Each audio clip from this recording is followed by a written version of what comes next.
Dear friend,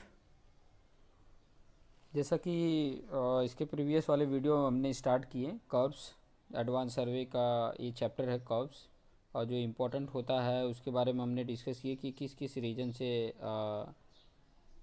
horizontal curves या vertical curves, जहाँ पर रोड हाईवे है, जहाँ पर रेलवेज है, वहाँ पर टर्निंग पे प्रोवाइड करने होते हैं कर्व्स, तो उसके लिए कर्व्स इम्पोर्टेंट होते हैं। तो यहाँ पर कर्व्स जो है उसका डेजिग्नेशन कैसे, उसको डेजिग्नेशन कैसे कर सकते हैं उसके बारे में यहाँ पर डिस्कस करने वाला हूँ। और डेजिग्नेशन जो है ना, the sharpness of curve is designated by two way. दो तरीके से उसको डेजिग्नेट कर सकते हैं। तो दो तरीके से कौन है, एक तो बाय रेडियस कर सकते हो और बाय डिग्री ऑफ कर्वेचर। ठीक है, रेडियस आपको पता ही है कि सर्कल का जो सेंटर से और कर्वेचर के बीच का जो डिस्टेंस होता है, ठीक है, उसको बोला जाता है रेडियस। और बाय डिग्री ऑफ कर्वेचर मतलब एंगल को डोनेट करता है कि जो आर्क है उसके दोनों के एंड पॉइंट से सेंटर पे बनने वाले एंगल को ही बोला जाता है। सबटेंड अगर किया जाए तो सेंटर पे जो एंगल बनता है उसको डिग्री ऑफ कर्वेचर बोला जाता है। तो ये दो तरीके से मतलब कर्व को डेजिग्नेट किया जाता है, या तो रेडियस से करो या तो उसके एंगल से डिग्री ऑफ कर्वेचर से करो। तो कैसे करते हैं आपको वन बाय वन हम दिखाते जाते हैं। देखिए बाय रेडियस से कैसे होता है। इन दिस मेथड, इस मेथड की अगर मैं बात करूं, in this method the curve is known as the length of its radius R. For example, मतलब यहाँ पर ध्यान देना कि the curve is known by the length of its radius, मतलब वो लेंथ के नाम से जाना जाता है और इसका रेडियस आर के नाम से जाना जाता है। जैसे कि फॉर एग्जांपल मैं बताऊं कि 200 metre curve means the curve having radius 200 metre, इसका मतलब ये है। ठीक है, 200 metre curves means the curve having radius 2 metre. 6 chain curves means the curve having radius equal to 6 chain. This method use to in England, इस method को England में use किया जाता है। ठीक है, इस मेथड को इंग्लैंड में यूज़ किया जाता है। नेक्स्ट की बात करें बाय डिग्री ऑफ कर्वेचर की, तो बाय डिग्री ऑफ कर्वेचर भी दो तरीके से होता है। एक तो कॉर्ड डेफिनेशन से होता है, एक आर्क डेफिनेशन से होता है। कॉर्ड आपको पता ही है कि कॉर्ड किसको बोलते हैं, कि जैसे ये सर्कल है तो सर्कल पे कोई भी दो आर्क को ज्वाइन करने वाली लाइन, कोई भी दो ज्वाइन करने वाली लाइन कॉर्ड होती है। ये भी कॉर्ड है, ये भी कॉर्ड है, ये भी कॉर्ड है। ठीक है, और सबसे लार्जेस्ट कॉर्ड कौन सा होता है, उसका डायमीटर होता है। तो ये पॉइंट को ध्यान में रखेंगे। तो यहाँ पे क्या बोला है, यहाँ पे पॉइंट की बात करूँ मैं तो यहाँ पे ये कह रहा है कि the angle subtended at the centre of curve by a chord of 20 metre is called degree of curvature. ठीक है, बाय डिग्री ऑफ कर्वेचर में देखो यहाँ पे कॉर्ड की बात करें कि the angle subtended at the centre, ठीक है, सबटेंड हो रहा है सेंटर पे, of curve by a chord of 20 metre, मतलब जिसका 20 मीटर कॉर्ड से सबटेंड हो रहे हैं, is called degree of curvature, उसको डिग्री ऑफ कर्वेचर बोलते हैं। ठीक है, जैसे कि मैं अगर बात करूं कि ये आर्क है, ठीक है, यहाँ से ये बनाया गया है, तो ये मान लो ये जो डिस्टेंस है ना, वो कॉर्ड के द्वारा ये मान लो कि 20 मीटर लेके कर रहा है, तो ये दोनों जो संपर्क कर रहे हैं ना, ये जो बनेगा वो डी बनेगा। तो ये डिग्री ऑफ कर्वेचर तो बाई कॉर्ड के द्वारा यहाँ पे बता रहा है। ठीक है, मतलब इसका जो ये मान लो 20 मीटर है, ये डिस्टेंस बता रहा है। और दूसरा क्या बता रहा है, और इसका आगे भी पॉइंट मैं बता देता हूँ। एग्जांपल जैसे if an angle subtended at the centre of curve by a chord of 20 metre is 5 degree, तो मतलब 5 डिग्री जो है वो डी है। ठीक है, डिग्री ऑफ कर्वेचर 5 है और जो कॉर्ड लेंथ है वो 20 metre, is called 5 degree curve, इसको बोलते हैं। ठीक है, यहाँ पे बाय आर्क डेफिनेशन की मैं अगर बात करूँ, the angle subtended at the centre of curve by an arc of 20 metre length, मतलब आर्क का लेंथ यहाँ पे 20 मीटर है। ठीक है, वो उसमें अगर इसमें की बात करो, अगर इसकी बात करूँ तो यहाँ पे इस तरीके से आर्क होता था, तो ये वाला लेंथ 20 मीटर दिया है। और अगर इसमें मैं बात करूँ तो इसमें ये जो आर्क है ना, ये आर्क का लेंथ ये 20 मीटर है, ये लेंथ 20 मीटर है। ठीक है, यहाँ से यहाँ तक ये लेंथ 20 मीटर है, तो उससे रिलेटेड बात कर रहा है। ठीक है, तो अगर 20 मीटर लेंथ हो तो इसी को बोला जाता है, इज कॉल्ड, जो एंगल है उसी एंगल को बोला जाता है डिग्री ऑफ कर्वेचर या कर्व बोलो। This system is known in America, Canada, India. ये जो आर्क डेफिनेशन वाला है इसको इंडिया में, अमेरिका और कनाडा में इसको यूज किया जाता है। ठीक है, आगे कुछ पॉइंट देख लेते हैं, रिलेशन देख लेते हैं कि रेडियस और डिग्री ऑफ कर्वेचर में क्या रिलेशन है। देखिए यहाँ पे आपको मैं बताऊँ कि ये रेडियस है, ठीक है, ये रेडियस है और ये इनके बीच का जो एंगल बन रहा है ना उसको डिग्री ऑफ कर्वेचर डी से करते हैं और इसको आर से करते हैं। ये थोड़ा सा ब्रीफ में समझाना था। आगे पॉइंट यहाँ पे बता सकते हैं, दो तरीके से होता है। जो इंग्लैंड में होता है बाय कॉर्ड डेफिनेशन के द्वारा होता है, और हम लोग जो करते हैं अमेरिका, कनाडा और इंडिया, वो बाय आर्क डेफिनेशन से होता है। देख लेते हैं इसमें कैसे हुआ है। बाय कॉर्ड का देख लेते हैं।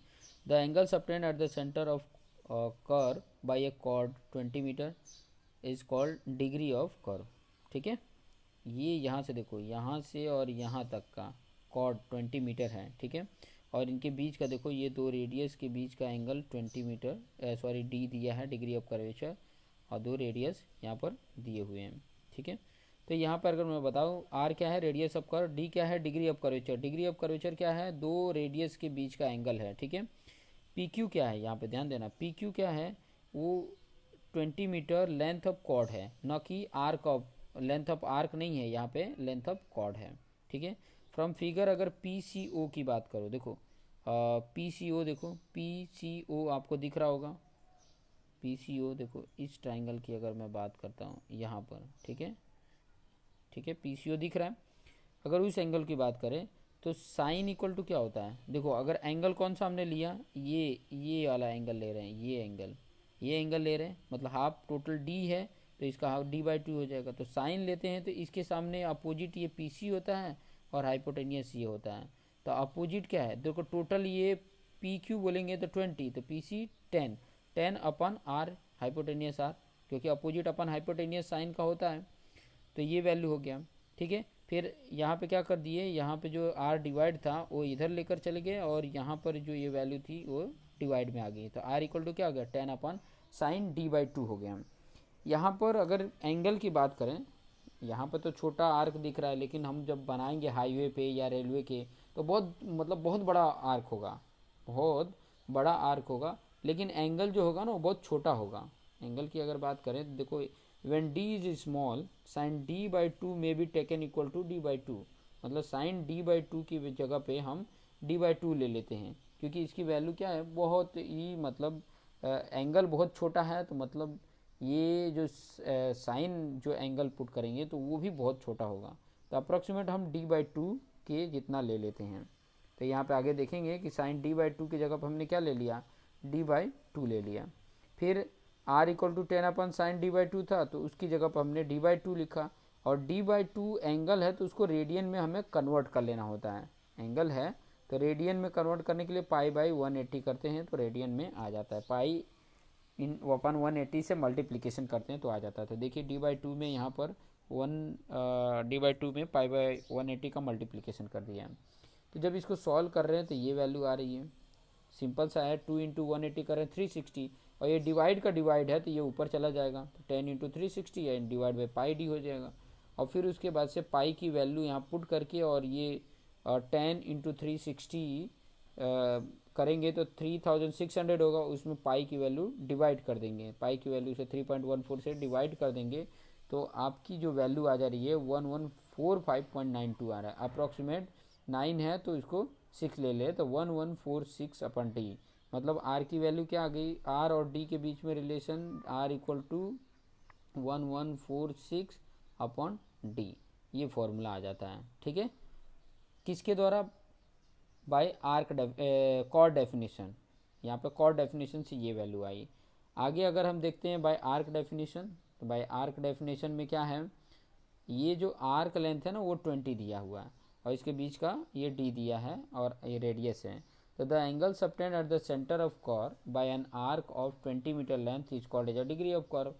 तो यहाँ पर देखो ये जो फॉर्मूला अप्लाई किया है वो चीज़ें मैं बता रहा हूँ। देखो टोटल की अगर मैं बात करूँ, यहाँ पर आर्क लेंथ की अगर मैं बात करूँ, तो आर्क लेंथ का आपने 10th में पढ़ा होगा, 10th में है एक चैप्टर है एरिया रिलेटेड टू सर्कल, तो एरिया रिलेटेड टू सर्कल में आर्क लेंथ भी आता है। तो उसका लेंथ का फॉर्मूला क्या आता है, देखो टोटल आर्क का अगर सर्कल है तो उसका सर्क्यूम्फ्रेंस क्या होता है, 2 पाई आर होता है, और उसके साथ जो ये सिर्फ आर्क का चाहिए, तो आर्क कितना सबटेंड कर रहा है, उसका एंगल थीटा अपॉन 360 होता था।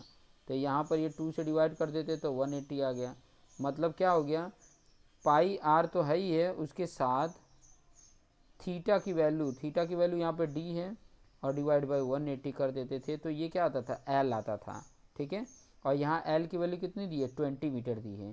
तो देखो वही किया है यहाँ पर अगर देखोगे तो वही काम किया है। ये एल की वैल्यू 20 और इक्वल टू क्या है यहाँ पे, d upon 2 pi r theta upon 360 हो रहा है कि नहीं। यहाँ पे अगर देखोगे तो 20 इक्वल टू क्या लिख सकते हैं, 2 पाई आर डी अपन 360, अभी मैंने फॉर्मूला लिखा था। और ये 20 क्या है, आर्क लेंथ है, तो 2 पाई आर थीटा अपन 360, और थीटा क्या है, डी है। यहाँ पे डायमीटर मत समझ लेना, डी क्या है आपका, एंगल है, डिग्री ऑफ कर्वेचर है। तो यहाँ पर इसको सम कर देंगे, इसको सॉल्व कर देंगे, तो आर और डी के बीच में यहाँ पर देखिए, अभी आर इक्वल टू अगर लिखना हो तो क्या हो जाएगा, 20 इंटू 360 अपन 2 पाई डी हो जाएगा। और 220 इंटू 360 का यहाँ पे मल्टीप्लीकेशन कर दो और 2 पाई से डिवाइड कर दो, तो आपकी वैल्यू देखो ये आ रही है। और ये भी अप्रोक्सीमेट क्या हो रही है, R equal to 1146 upon D. मतलब दोनों तरीके से यही रिलेशन आ रहा है, चाहे वो बाय कॉर्ड डेफिनेशन हो चाहे बाय वो आर्क डेफिनेशन हो, दोनों तरीके से आर्क मतलब रेडियस और डिग्री ऑफ कर्वेचर के बीच का रिलेशन यही आ रहा है, 1146 upon d, r equal to 1146 upon d. ये याद कर लीजिएगा, जब भी ऐसे क्वेश्चंस आते हैं तो आप इस तरीके से सॉल्व करके और फाइंड आउट करके बता सकते हैं। सिर्फ देखो वहाँ पर अगर दोनों के बीच का एंगल दे देता है, दोनों के बीच का, दो रेडियस जहाँ सबटेंड होते हैं उनके बीच का एंगल दे देता है, तो 1146 से ये एंगल डिवाइड कर दोगे। ठीक है, ये जो एंगल है वो डिवाइड कर दोगे तो आपकी वैल्यू फाइंड आउट होके आ जाएगी। ठीक है, तो इस तरीके से कर देंगे तो हमारी वैल्यू मिल जाएगी, आर की वैल्यू मिल जाएगी। तो इस तरीके से आप क्वेश्चन को करते रहिए, अपने फ्रेंड को शेयर करना ना भूलें। मैं मैक्सिमम भरसक प्रयास करूँगा कि आपके लिए जो ये आर्क वाला चैप्टर है वो ईजी हो जाए, आसान हो जाए, वहाँ तक मैं ट्राई करूँगा। ठीक है, तो देखते रहिए और अपने फ्रेंड को भी शेयर करिए कि ताकि वो भी इसका बेनिफिट ले सकें। So thank you for watching this video.